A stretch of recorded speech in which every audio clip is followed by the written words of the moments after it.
अस्सलाम वालेकुम। प्रोग्राम एक पाकिस्तान के साथ मैं हूं ज़ौक अहमद। नाज़रीन, एशिया कप T20 में कल फिर पाकिस्तान और भारत का मुकाबला होने जा रहा है, लेकिन माहौल पर कशीदगी के बादल अभी से छा चुके हैं। कल के मुकाबले के लिए एक बार फिर वही चेहरा रेफरी के तौर पर सामने आ गया है, जिससे पहले भी सवालात उठ चुके हैं। इस पर कौमी टीम की प्री मैच प्रेस कॉन्फ्रेंस भी मनसूख की गई। यह लगातार दूसरा मौका है कि पाकिस्तान ने प्री मैच प्रेस कॉन्फ्रेंस से गुरेज किया। इससे कबल मुत्तहिदा अरब अमारात के खिलाफ मैच से पहले भी प्रेस कॉन्फ्रेंस मनसूख की गई थी। पाकिस्तानी बोर्ड और मैच रेफरी एंडी पायक्राफ्ट के दरमियान मुसाफे के तनाजे पर कशीदगी ने मामलात को पेचीदा किया है। यह तनाजा इतवार के रोज पाकिस्तान और भारत के पहले मैच के मौके पर हुआ। टॉस के वक्त रेफरी पायक्राफ्ट ने पाकिस्तानी कप्तान सलमान अली आगा को बताया कि भारतीय कप्तान सूर्या कुमार यादव से हाथ नहीं मिलाया जाएगा। मैच खत्म होने पर भारतीय टीम ने भी रिवायती स्पोर्ट्समैन स्पिरिट का मुजाहिरा न करते हुए पाकिस्तानी खिलाड़ियों से हाथ मिलाने से गुरेज किया था, जिसके जवाब में पाकिस्तान टीम मैनेजमेंट ने कप्तान को प्रेजेंटेशन में शिरकत से रोक दिया था। पाकिस्तान ने इस रवैये को बाज़ाब्ता इखलाक की खिलाफ वर्जी करार देकर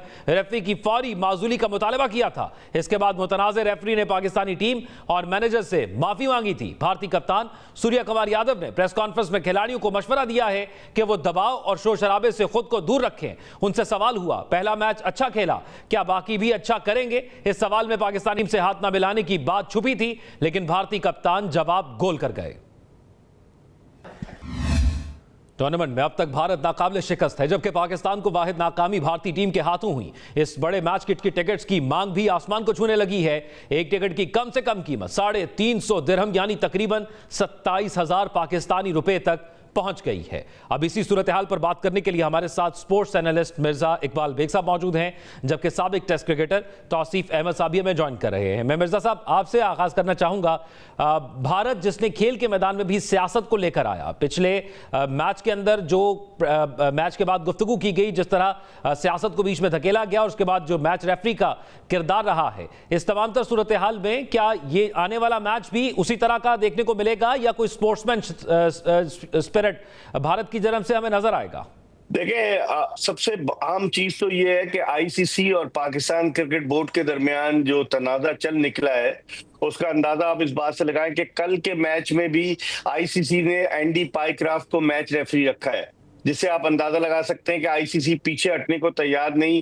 पाकिस्तान क्रिकेट बोर्ड चाहता था कि सूर्या कुमार यादव के खिलाफ कार्रवाई हो, उन्होंने कोड ऑफ कंडक्ट की खिलाफ वर्जी की है, लेकिन आईसीसी की हठधर्मी है कि उन्होंने कोई कार्रवाई करने के बजाय कल फिर मैच रेफरी एंडी पायक्राफ्ट को नामजद किया है, जो बड़ी एक गंभीर सूरत हाल है।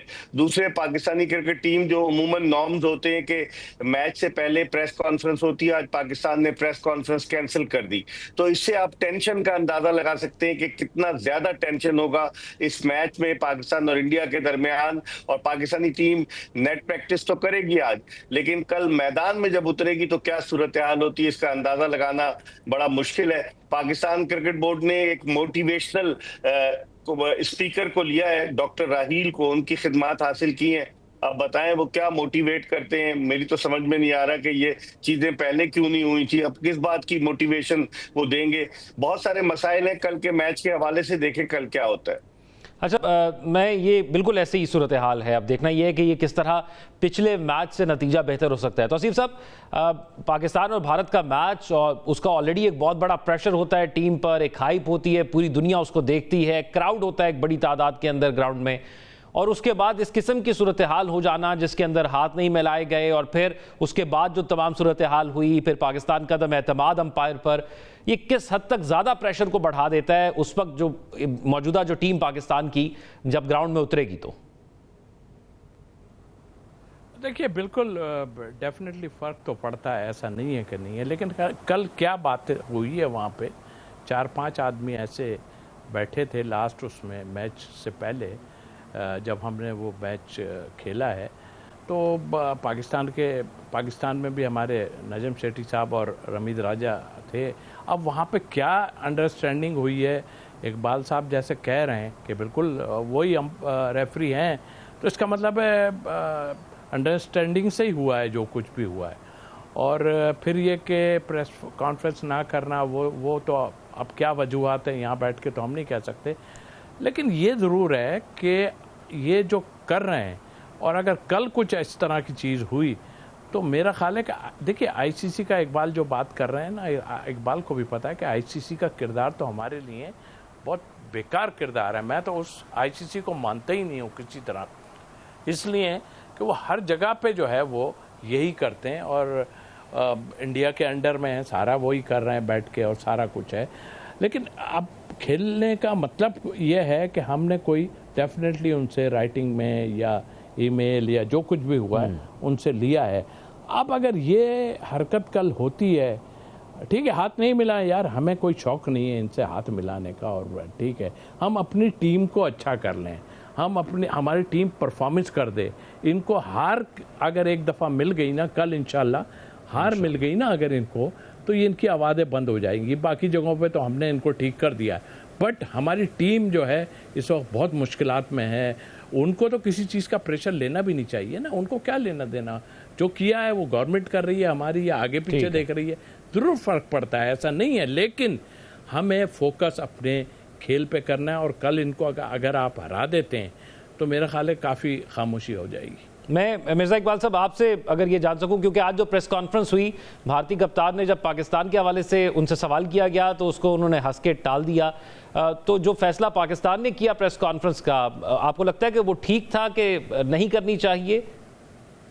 देखिए, प्रेस कॉन्फ्रेंस पाकिस्तान को रखनी चाहिए थी, पाकिस्तान को फ्रंट फुट पर आकर खेलना चाहिए था, जवाबात देने चाहिए थे, क्योंकि बड़ी तादाद में भारतीय मीडिया जो है वो वहां मौजूद है। शायद पाकिस्तान अवॉइड कर रहा था कि भारतीय मीडिया कंट्रोवर्सी करेगा, लेकिन पाकिस्तान क्रिकेट बोर्ड का मीडिया मैनेजर क्या कर रहा है, नईम गिलानी, क्या उसका काम सिर्फ वीडियो बनाना है या उसका काम मीडिया को हैंडल करना है? वो भी सिफारिश की बुनियाद पर टीम के साथ, जब से टीम जा रही है ऑस्ट्रेलिया, साउथ अफ्रीका, जिम्बाब्वे, हर मुल्क में जहां पाकिस्तानी टीम जाती है यही मीडिया मैनेजर जा रहे हैं। लगता है पाकिस्तान क्रिकेट बोर्ड के पास मीडिया का कोई और आदमी नहीं है। तो ये तो मीडिया मैनेजर का काम है ना कि प्रेस कॉन्फ्रेंस को वो किस तरीके से कंडक्ट करता है, अपने कप्तान को लाके बिठाए, मैनेजर या कोच कोई भी आने को तैयार नहीं है, इसका मतलब है कोई भी फेस करने को तैयार नहीं है। फेस करें, पाकिस्तान क्यों नहीं फेस कर रहा? मैं तो समझता हूँ ये बड़ा गलत कदम है कि पाकिस्तान ने प्रेस कॉन्फ्रेंस, भारत ने की, पाकिस्तान ने नहीं की। तो हम पहले ही मैच शुरू होने से पहले ही नफसियाती तौर पर दबाव का शिकार हो गए। अब क्या होगा आप देखें, टेंशन तो होगा। और ये कहा जा रहा है कि पिछले मैच में तो चूंकि भारतीय हुकूमत और दीगर लोगों ने और उनके जो सियासतदान है उन सब ने कहा था कि बॉयकॉट करें मैच का, तो कम भारतीय आए थे।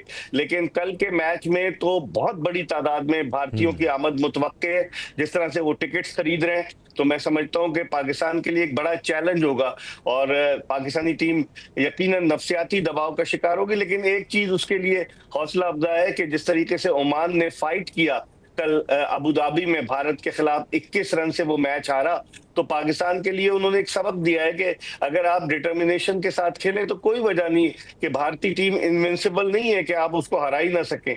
तो देखिए कल क्या होता है। बिल्कुल ऐसे ही है, एक स्ट्रेटेजी के साथ अगर हम खेलेंगे तो बेहतर परफॉर्म करेंगे और माजी में हम कर चुके हैं।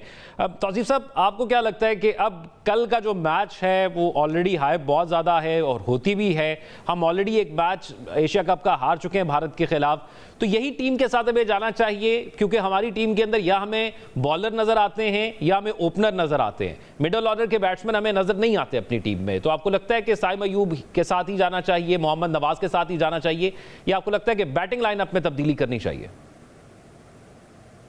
देखिए इतने क्रूशल उसमें आप चेंजेस, कल भी आपने खुश दिल को खिलाया, मेरे हिसाब से तो बनता नहीं था उनका खेलना, और आप वही टीम खिलाएं, उसमें कौन सी सारी चीज़ें हो गई, आप क्या इधर उधर करेंगे? मतलब एक हारिस के लिए हम कहते थे कि जी उसको वो नीचे नहीं खेल सकता, ऊपर लेके चांस ले लें उस पर, सर्कल में शायद वो मार देगा और मारता रहा है वो, पर हम यही एक कुछ है।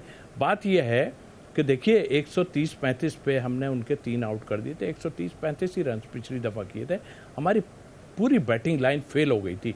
अच्छा आप अगर निकाल के देखें ना सारा जितना अभी तक हुआ है मैचेस वगैरह जितने पाकिस्तान के, उसमें 70 पे 1 और 90 पे 5, इसी तरह अगर 80-85 की हो गई तो 110 पे 5, मतलब एकदम गिरना शुरू हो जाते हैं। और पता नहीं कौन सी वो कोच जो है स्ट्रेटजी दे रहा है उनको, और उसकी वो स्ट्रेटजी तो फेल है।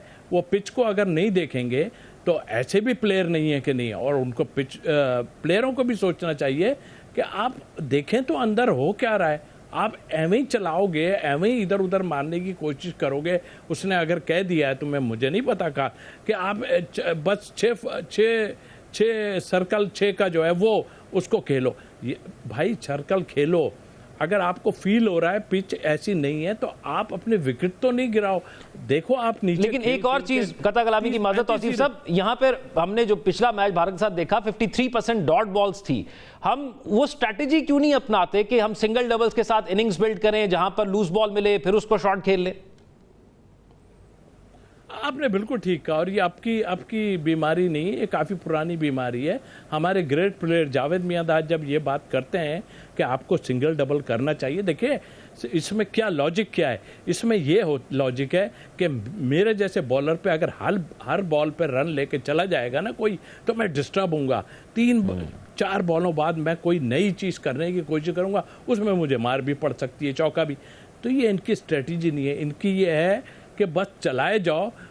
ये नहीं कर सकते, इस वक्त की नहीं है। और ये आ जाए दिमाग में तो बहुत ही बड़े प्लेयर ना बन जाएं। आप देखें, एक तो छोटी टीमों से खेलते रहे हैं अब तक हम, और हम उनको हराते भी रहे। अभी तक हम बहुत तगड़ी टीम, यानी जैसे अभी ये आई है तो हम नहीं खेले। आपने देखा ओमान या उसके खिलाफ भी हमने कितने रन बनाए थे, 160 रन थोड़ी थे हम कर सकते थे। हम तो उसको 220-30 हमें वहाँ पर बनाने चाहिए। तो ये स्ट्रेटेजी प्लेयर, कोच तो वहाँ बैठ के जो भी कह रहा है, आप तो देखो अंदर क्या हो रहा है। अभी आप 6 आपके 5-6 आउट हो जाते हैं 40-50 रन के अंदर, तो क्या करेगी वो? जाके शाइन करेगा रन? तो भाई शाइन की हमें बॉलिंग की ज़रूरत है, और साइम अयूब की हमें बॉलिंग ठीक है वो कर देता है, बीच में आन के अपनी जगह। हमें ऊपर से बॉलर्स को विकेटें भी लेनी है। मेन बॉलर्स हमारे कुछ करेंगे तो कुछ होगा, आसानी होगी। ठीक है, शाइन कर रहे हैं अपनी जगह। आप ऐसी टीम बनाएं, 5 बॉलर पक्के खिलाएं, और उसके बाद आपकी जो स्ट्रेटजी पूरी बनती है। मगर आप पता नहीं, मुझे तो समझ नहीं आती कि हमें भी क्रिकेट देखते हुए अरसा हो गया, आप तो खेलते रहे हैं, हमें नजर आता है कि बाकी टीमें जो स्ट्रैटेजी अपनाती हैं हम उससे बहुत दूर है, और वो जिसका जिक्र आपने किया सिंगल डबल्स और इनिंग्स बिल्ड करने वाली। मिर्जा इकबाल साहब, सेम टीम के साथ हमें जाना चाहिए या हमें तब्दीली लानी चाहिए टीम में? और आपने खुद जिक्र किया कि एक मोटिवेशनल स्पीकर हायर किया गया, तो टीम में मोटिवेशन की कमी है, स्किल की कमी है, कॉन्फिडेंस की कमी है, या टैलेंट की कमी है?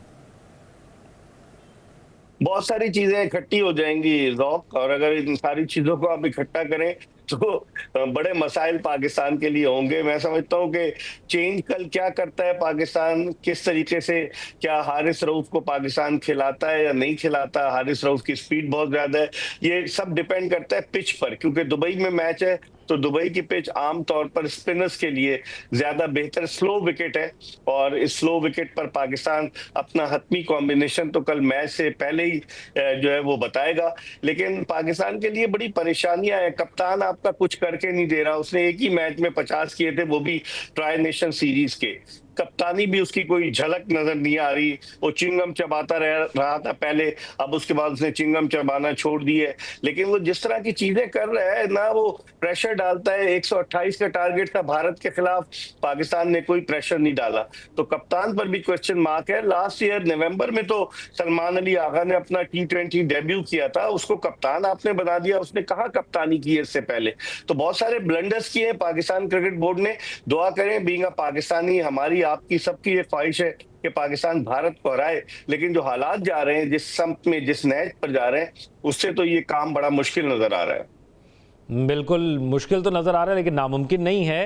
तौसीफ साहब, मैं लास्टली एक चीज़ जानना चाहूँगा आपसे कि हमेशा जिक्र किया जाता है कि नए टैलेंट को मौका दिया जाए, वो दिया, लेकिन क्या कहीं ना कहीं हमें बाबर और रिजवान की कमी महसूस हो रही है, ख़ासतौर पर मिडल ऑर्डर को देखते हुए?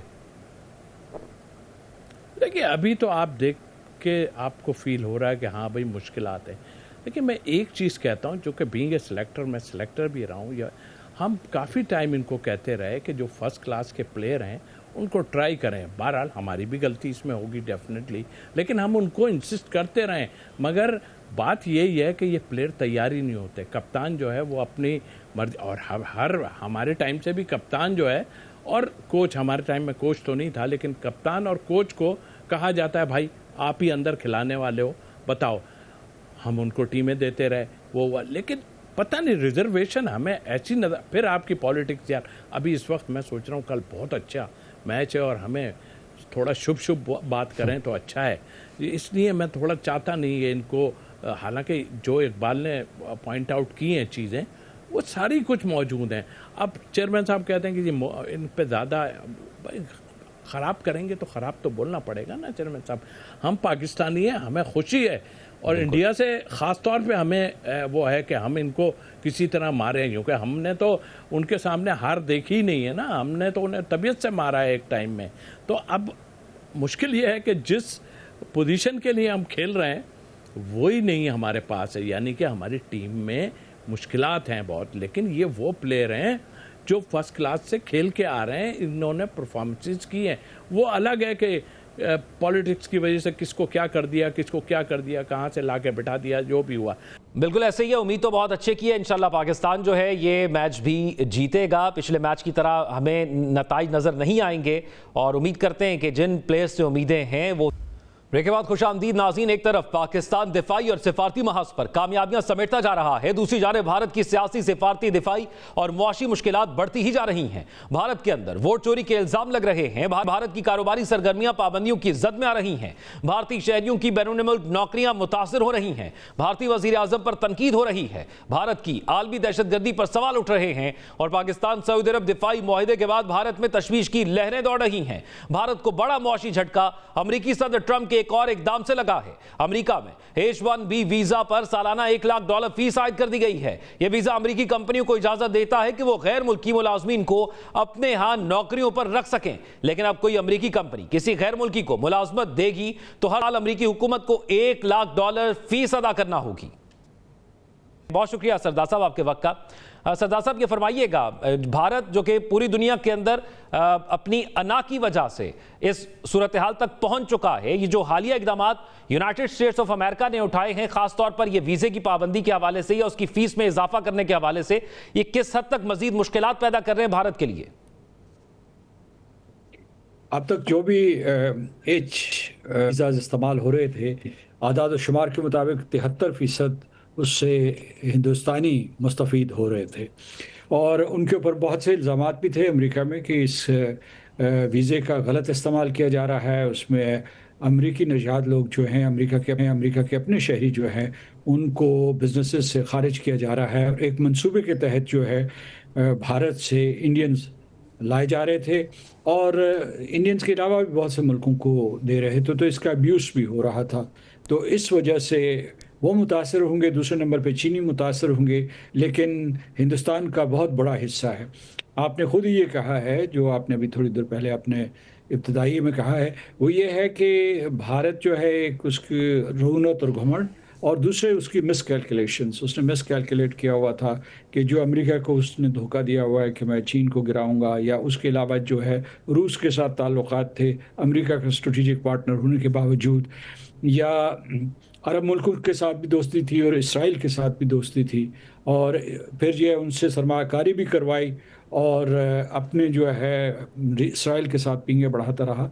तो ये सब का जब एक किस्म का मार्का हक के बाद जब इसका कैटालिसिस हुआ, जब इसके बाद जो है तमाम चीज़ें सामने आ गई, हिंदुस्तान बेनकाब हो गया, तो उसके बाद उसे पे दर पे शिकस्त का सामना करना पड़ रहा है। और आपने देखा कि एक ये हमारा मुआहिदा हुआ, उसके बाद जो है चाबहार के ऊपर पाबंदी लगी है। चाबहार के ऊपर जो पाबंदियां नरम की गई थी हिंदुस्तान के लिए, या उससे जो है चाबहार में जो अमेरिका की पाबंदियां हैं, ईरान के जो न्यूक्लियर प्रोग्राम के हवाले से और फ्रीडम के हवाले से उनका एक वो था, तो उसमें जो हिंदुस्तान को जो इस्तिस्ना था वो वापस ले लिया गया है, जिसका मतलब है कि भारत भी मुतासर होगी। और दूसरी ये है कि उसे ईरानियों ने 2024 में तकरीबन 10 साल का ठेका दे दिया था कि वो इस बंदरगाह को चलाएंगे भी। तो अब देखिए इसका क्या बनता है, क्योंकि इन पाबंदियों के बाद भारत के लिए इस बंदरगाह को चलाना मनफियत बख्श नहीं मैं हो। यहाँ पर सरदार साहब ये जानना चाहूँगा, सिर्फ मामला चाबहार का नहीं है, 50% टैरिफ का मामला है, फिर अब ये वीज़ा वाली जो शर्त है ये 21 सितंबर से लागू हो रही है, यानी इस पीर को जो भी भारतीय हैं उन पर ये लागू हो जाएगी या जो भी वहाँ पर जाता है इस वीज़ा के तहत। फिर इसके साथ साथ पाकिस्तान इंडिया वॉर के अंदर भी अमेरिका का किरदार दूसरी तरह का रहा, जिस तरह भारत चाहता था उस तरह का नहीं था। तो अगर अब भारत अमेरिका की बात नहीं मानता तो उसके लिए मुस्तकबिल का मंजरनामा क्या होगा? यूरोप और अमेरिका के बगैर क्या वो सरवाइव कर पाएगा? भारत की एक बड़ी मंडी है और लेकिन उसे यूरोप का और अमेरिका का सहारा चाहिए। लेकिन अब सवाल ये पैदा होता है कि अमेरिका और यूरोप उसे वो जगह देने के लिए तैयार हैं या नहीं हैं, क्योंकि हिंदुस्तान हाथ पांव मार रहा है। पहले जो है उसने अमेरिका को ललकारा, ठुकराया, और उसके बाद जो इनकी नरेंद्र मोदी और सदर ट्रंप की टेलीफोन कन्वर्सेशन हुई थी हमारे फील्ड मार्शल आसिम मुनीर साहब के मिलने से पहले, तो उसमें इनका लबो लहजा बहुत तुर्श था नरेंद्र मोदी का, जिसने सदर ट्रंप को और भी नाराज़ किया, और बल्कि जो उन्होंने मार्का हक में सालसी का किरदार अदा किया था उसको रिकग्नाइज करने से इनकार कर दिया था। तो इस वजह से इनके हालात कशीदा से कशीदा तर होते चले जा रहे हैं। भारत जो है और नरेंद्र मोदी भागम भाग वहाँ चीन पहुँचे, थिएनचिन पहुँचे, और वहाँ कहा कि जनाब एक वहाँ से सिग्नल करने की कोशिश की कि अब वो चीन और रूस के साथ मिलकर एक ब्लॉक बना सकता है, वो एससीओ के तहत हो या ब्रिक्स के तहत हो। लेकिन इसके बावजूद अब तक जो है अमेरिका टस से मस नहीं हो रहा, बल्कि जो है भारत के ऊपर पाबंदियां सख्त से सख्त कर रहा है। भारत के जो दोस्त हैं उनकी बड़ी तादाद है अमेरिका में, वो इस वक्त कोशिश कर रहे हैं कि ये जो खलीज पैदा हो रहा है इसको ख़त्म किया जाए। बहुत शुक्रिया। साबिक सफ़ीर सरदार मसूद खान साहब हमारे साथ मौजूद थे। नाज़रीन, एक ब्रेक की तरफ चलते हैं, ब्रेक के बाद वापस आएंगे तो एक और आम मामले के बारे से बात करेंगे। Stay with us. ब्रेक के बाद खुशामदीद नाज़रीन। दुनिया के तमाम गैर जानिबदार तज्जियाकार इस बार मुत्तफिक नजर आते हैं कि पाकिस्तान के लिए महज 2 साल में एक मौज़ियाती अंदाज में तब्दीली आई है। मौशी बहरान से 2-4 पाकिस्तान को दिवालिया होने से बचाने के लिए IMF की बेसाखियों का सहारा लेना पड़ा। सऊदी अरब, UAE और चीन से चंद अरब डॉलर के लिए इंतहाई संजीदा जद्दोजहद करना पड़ी, मगर बुनियानुल मरसूस के बाद वो अरब ममालिक जो कभी हमें बोझ महसूस करने लगे थे आज हमें अपना फख्र समझने लगे हैं। खिंचे खिंचे ताल्लुकात अब दिफाई मुआहिदों के जेवर से आरास्ता हो चुके हैं। दिफाई लिहाज से नाकाबिल तस्खीर नजर आने वाले पाकिस्तान को मुआशी लिहाज से अभी कई मनाजिल तय करना बाकी हैं। दुनिया के बदलते हुए हालात में अच्छी डिप्लोमेसी के जरिए दुनिया में नुमाया मकाम हासिल करने वाले पाकिस्तान को अब इस मकाम को मुआशी ताकत में कैसे बदला जा सकता है, इसी पर आज हमारे साथ मौजूद है पाकिस्तान के मुमताज माहिर मईशात डॉक्टर हफीज पा साहब। उनसे इस तमाम सूरत हाल के हवाले से तफसीलात जानेंगे। बहुत शुक्रिया डॉक्टर साहब आपके वक्त का। डॉक्टर साहब, ये फरमाइएगा, पाकिस्तान ने ये जो सिफारती कामयाबियां हासिल की हैं, इससे कबल हमने अस्करी कामयाबियां हासिल की और पाकिस्तान ने बुनियानुल मरसूस के बाद एक अलहदा इमेज बिल्ड हुआ पूरी दुनिया के अंदर। अब ये तमाम कामयाबियां पाकिस्तान ने समेटी, वो US के साथ हो, वो चाइना के साथ हो या वो सऊदीया के साथ होने वाली डील हो, इस तमाम सिफारती कामयाबियों को हम मौशी कामयाबियों में कैसे बदल सकते हैं, तब्दील कर सकते हैं? बिस्मिल्लाहिर्रहमानिर्रहीम। देखिए, सबसे पहले तो हमें जिक्र करना चाहिए अमेरिका ने जो अपनी दरामदात पे जो टैरिफ पॉलिसी दुनिया में तब्दील की है वो बहुत अहम था, और उसमें आपने बिल्कुल ठीक फरमाया कि पाकिस्तान को एक लिहाज से कामयाबी हुई, जबकि हम पर जो टैरिफ या टैक्स लगाया गया है हमारे बरामदात पर वो 19% लगाया गया है, जबकि जो हमारे कंपेटिटर्स हैं ख़ास तौर पे हिंदुस्तान, उस पर 50% लगाया गया है, और चाइना पे तो खैर बहुत ही ज़्यादा है और अभी भी नेगोशिएशंस उनके चल रहे हैं। बांग्लादेश का 20% है। तो पाकिस्तान को ख़ास तौर पे टेक्सटाइल के जो बरामदात अमेरिका में जो हमारे एक्सपोर्ट्स के तकरीबन टेक्सटाइल जो है वो 60 से 70% हो जाता है, उसकी वजह से हमें काफ़ी फ़ायदा हुआ है। तो एक तो ये है, अभी हमें ये देखना है कि अगरचे पाकिस्तान को US मार्केट में गुंजाइश ज़्यादा मिली है, तो ख़तरा ये है कि बाकी ममालिक जो हैं ख़ास तौर पे चाइना, हिंदुस्तान वग़ैरह, वो जो बाकी दुनिया का जो टेक्सटाइल मार्केट है जिसमें ख़ास तौर पे यूरोपियन यूनियन वग़ैरह है और ये मिल मिला के यूएस के बाहर जो मार्केट है वो तकरीबन 80% है ग्लोबल टेक्सटाइल मार्केट का, तो वहाँ हमें ज़्यादा कंपटीशन फेस करना पड़ेगा। और इस वक्त हमारे जो माशी हालात इस लिहाज से मुश्किलात में आ गए हैं, सैलाब के बाद ख़ास तौर पे कपास की पैदावार में कुछ कमी के इम्कानात हैं, और जब कमी होती है तो उसमें वक्त लगता है, और एक्सपोर्ट्स को बढ़ाने के लिए हमें दरामदात करना पड़ता है कपास को। तो एक तो ये सेक्टर है ट्रेड, ग्लोबल ट्रेड सेक्टर, जिस पे पाकिस्तान को कुछ पॉजिटिव इशारा मिला है, but we have to be careful. अब आप चाहें तो दूसरे मार्केट्स पे भी हम एक के बाद एक बात कर लेंगे, प्लीज। मैं डॉक्टर साहब एक चीज़ यहाँ पे मैं आपसे जानना चाह रहा हूँ, आपने खुद जिक्र किया जो सैलाब की तबाहकारियाँ आई, कुछ काम है जो हमें खुद भी करने होंगे, जिसमें इंटरेस्ट रेट है वो भी अभी 11% तक बरकरार रखा गया है, सिंगल डिजिट में नहीं आया, और उसकी भी बुनियादी वजह यही बताई गई है कि जो सैलाब की सूरत हाल थी उसकी वजह से इसको 11% रखा गया। क्या ये भी एक बहुत बड़ा फैक्टर है जो बैरूनी सरमायाकारी आती है उसको रोकने में या उसको उसकी रफ्तार को सुस्त करने में? देखिए, बाहर से इन्वेस्टमेंट पे इतना इसका असर नहीं होता जितना हमारे अपने जो इन्वेस्टर्स हैं पाकिस्तानी, उन पर असर होता है। और इसलिए आप ये देखें कि जो मॉनेटरी पॉलिसी कमेटी ने तकरीबन एक हफ्ता पहले जो स्टेटमेंट दिया है स्टेट बैंक का, उन्होंने कुछ इशारा यही दिया है जिस तरह आपने बिल्कुल मुनासिब कहा है कि सैलाब के जो असरात होंगे, जिसमें अफरात ज़र में कुछ इजाफा, आपके शरह नमू में कुछ कमी, आपके तिजारती खसारे में कुछ इजाफा, तो इसलिए वो they want to be cautious. अभी मैं समझता हूँ कि वो इस वक्त मुनासिब है, और हमें देखना पड़ेगा कि आने वाले हफ्तों महीनों में फ्लड्स के जो असरात हैं वो क्या रहते हैं। और डॉक्टर साहब, हमारे एमओयूज तो बहुत हद तक साइन होते हैं, हमने देखा इस गवर्नमेंट में भी बहुत एमओयूज साइन हुए, लेकिन प्रैक्टिकली वो इन्वेस्टमेंट यहाँ तक लाना, उसके अंदर वो परसेंटेज हमें उस तरह रिफ्लेक्ट करती हुई नज़र नहीं आती। तो ये बुनियादी वजह क्या है जहाँ पर ये चीज़ें रुक जाती हैं और इसको हमें कंप्लीशन की तरफ लेकर जाना है?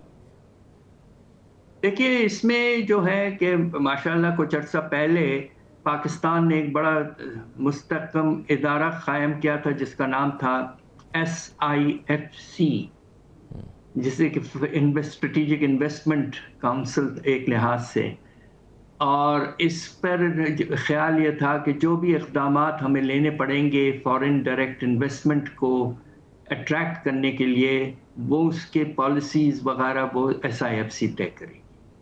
और SIFC बहुत ऑप्टिमिस्टिक थी। पहले एक साल में उन्होंने कहा कि कम से कम 5 से 10 अरब डॉलर तक हम फॉरेन इन्वेस्टमेंट पाकिस्तान में इंशाल्लाह ले आएंगे। यकीनन ये नहीं हुआ अभी तक, और इस वक्त पोजीशन ये है कि पिछले साल जो मुकम्मल हुआ है उसमें जो आपकी फॉरेन डायरेक्ट इन्वेस्टमेंट है वो सिर्फ 2 अरब डॉलर की रही है। और सवाल ये पैदा होता है जिसको आपने खुद पूछा है कि क्या वजह है कि फॉरेन डायरेक्ट इन्वेस्टमेंट हमारे यहाँ डिस्पाइट MOUs इसमें वाज़े तौर पर इजाफा नहीं हो रहा है। इसमें कुछ ऐसी चीज़ें हैं, एक तो खुदा न खास्ता जो टेररिज्म का फैक्टर है वो बड़ा इम्पॉर्टेंट है, और पाकिस्तान में कुछ एरियाज़ में ख़ास तौर पर KPK, बलूचिस्तान वगैरह, अब बलूचिस्तान में माइनिंग का पोटेंशियल बेतहाशा इन्वेस्टमेंट हो सकता है।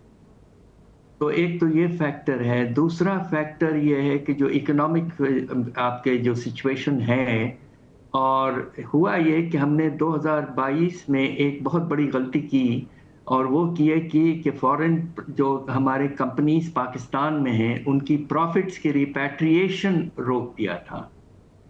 तो हमारे जो फॉरेन नए इन्वेस्टर्स वो यही सोचते हैं कि पाकिस्तान की इकोनॉमिक पोजीशन इतनी स्ट्रांग नहीं है, कहीं खुदा न खास्ता फिर से आने वाले दिनों में वो प्रॉफिट्स रोक देंगे, तो इसलिए इन्वेस्टमेंट करना उसमें रिस्क बहुत है। और तीसरा फैक्टर जो है वो जो कॉस्ट ऑफ प्रोडक्शन है, ख़ास तौर पे पाकिस्तान में बिजली और गैस की नरखें जो हैं वो बहुत ज़्यादा हैं। हिंदुस्तान बांग्लादेश से 2 से 3 गुना है।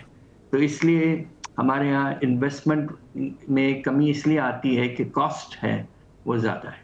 तो ये मुख्तलिफ वजूहात हैं, और अभी तक फॉरेन डायरेक्ट इन्वेस्टमेंट में नुमाया तौर पर कोई इजाफा, अफसोस की बात है, नज़र नहीं आया है। डॉक्टर साहब, चाइना ने माजी के मुकाबले में अपनी इन्वेस्टमेंट ज़्यादा की पाकिस्तान के अंदर, और जो पाकिस्तान की इस वक्त सऊदीया के साथ डील हुई है डिफेंस पैक्ट के हवाले से, आपको लगता है कि उस मद में भी पाकिस्तान के अंदर अब इन्वेस्टमेंट ज़्यादा आएगी हमारे खलीजी मुल्कों के साथ, और ख़ास तौर पर सऊदीया के साथ ताल्लुकात कभी भी ख़राब नहीं हुए, हमेशा बेहतर रहे, तो ये मज़ीद बेहतर हो जाएंगे, मौशी तौर पर बड़ा फ़ायदा होगा इसका? देखिए, सऊदी अरेबिया के साथ अल्लाह के फजल से हमारे ताल्लुकात बहुत अरसे से माशाल्लाह बहुत अच्छे रहे, जिसमें हमने सिक्योरिटी भी प्रोवाइड की है, और ख़ास तौर पे जो आपके जो हमारे काबा और मक्का मदीना जी, हमारे लोगों ने सिक्योरिटी प्रोवाइड की है, और Saudi Arabia is very grateful for this. और अब ये है कि जो एग्रीमेंट हुआ है वो म्यूचुअल डिफेंस वाला, वो यकीनन हमारी पोजीशन सऊदी अरेबिया के साथ दोस्ती के लिहाज से बहुत बढ़ाएगा। एज इट इज़ इस वक्त सऊदी अरेबिया पाकिस्तान को मुल्कों में सबसे ज़्यादा जो वर्कर्स की रेमिटेंस है वो सऊदी अरेबिया से आती है। माशाल्लाह सऊदी अरेबिया से बहुत हमें सपोर्ट मिला है पिछले 25-30 साल। दूसरी तरफ आप ये देखिए कि सऊदी अरेबिया से हमें स्पेशल डिपॉजिट मिला है जो काफ़ी अरसे से हमारे स्टेट बैंक में रखा हुआ है, 5 अरब डॉलर के लगभग, एक बहुत बड़ा सपोर्ट है। ये हर साल वापस होना चाहिए, और हर साल सऊदी अरेबिया इसको एक्सटेंड करता रहा है दिस टाइम डिपॉजिट। इस पे हमें उनको शुक्रिया अदा करना चाहिए। और तीसरा जो वाज़े तौर पर अब नया इंशाल्लाह हम देखेंगे ऑयल फैसिलिटी, अगर हमने सऊदी अरेबिया से तेल लेते रहें तो हो सकता है इसकी भी फाइनेंसिंग की कुछ सपोर्ट हमें मिले। हमने इस साल टारगेट किया है तकरीबन 1 अरब डॉलर। तो सऊदी अरेबिया के साथ जो दोस्ती है, जो सिक्योरिटी का ये छतरी है, और माशाल्लाह जो ऑलरेडी इकोनॉमिक हमारे ताल्लुकात हैं वो बेपनाह अच्छे हैं, और हमारी दुआ है कि वो कायम रहें और आगे बढ़ें। और डॉक्टर साहब, इस वक्त जो मुआशी आउटलुक है, आप इसको सेटिस्फैक्ट्री देखते हैं? आपको लगता है कि ये मजबूत बुनियादों पर है, या आपको लगता है कि इसमें सुकम मौजूद है? देखिए, माशाल्लाह हमने पाकिस्तान ने काफ़ी हद तक एक ठहराव, स्टेबलाइजेशन किया है इकोनॉमी में, और 2 वाज़े तौर पर इंडिकेटर्स हैं। एक तो ये कि हमारा करंट अकाउंट जो है तवाज़ुन अदायगी में वो सरप्लस पे चले गया है, 2 अरब डॉलर सरप्लस में गया है पिछले साल, माशाल्लाह बहुत अच्छे के बाद। और दूसरा हमारा बजट का खसारा है वो नुमाया तौर पर कम हुआ है। तो ये हमारी हुकूमत ने जो मेहनत की है उसके नताइज है। मगर मुझे थोड़ी सी परेशानी इस बात की ज़रूर हो रही है कि खुदा न खास्ता जो इम्पैक्ट होगा, जो असरात होंगे सैलाब के, वो आने वाले हफ्ते और महीनों में होंगे, और ख़ास तौर पे खाने पीने के चीज़ों में आपका अफरात ज़र में नुमाया तौर पर इजाफ़ा, और तिजारती खसारे में इजाफ़ा वग़ैरह। तो इस पर हमें अगले कुछ महीने देखना पड़ेगा। बस हमारी दुआ है कि ज़्यादा नुकसान ना हो। बहुत शुक्रिया डॉक्टर साहब आपके वक्त का। नाज़रीन, आज के प्रोग्राम से इतना ही। अपना ख्याल रखिएगा। अल्लाह हाफ़िज़।